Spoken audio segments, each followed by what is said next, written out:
உன்னால் முடியும் வரை போராடு என்பதல்ல, நினைத்தது முடியும் வரை போராடு.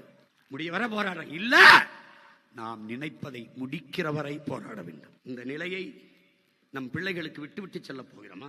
ஈழ மண்ணிலே பயணித்து போகிறது சிறு சிறு பதாகைகள், சின்ன சின்ன குழந்தைகள் கேட்பது போல எழுதி வைக்கப்பட்டிருக்கும். என் உடன் பிறந்தார்களே, என் அக்கா, என் அண்ணா, இந்த போரை எங்களுக்கும் கையளிக்க போகிறீர்களா என்று கேட்பது போல, ஏக்கத்தோட பிஞ்சு குழந்தைகள் பார்த்து கேட்பது போல எழுதி வைக்கப்பட்டிருக்கும். ஏன்?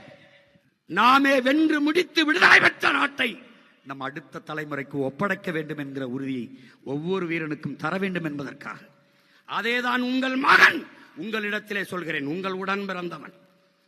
இன்றைக்கே படிக்க கல்வி இல்லை, படித்தா வேலை இல்லை, குடிக்க நீர் இல்லை, சுவாசிக்க காற்று இல்லை, நஞ்சில்லாத உணவில்லை. பிறக்கிற குழந்தை புற்றுநோயோடு. எனக்காக ஒரு முறை புற்றுநோய் மருத்துவமனைக்கு நீ போய் வா. 3, 4 வயது குழந்தைகள் தலையில் மொட்டையடிக்கப்பட்டு இந்த புற்றுநோயோடு இருக்கிறதை நீ பார்த்த பிறகு நிம்மதியாக உறங்கிவிட்டால் அதற்கப்புறம் நான் பேசுறதை நிறுத்திடுறேன்.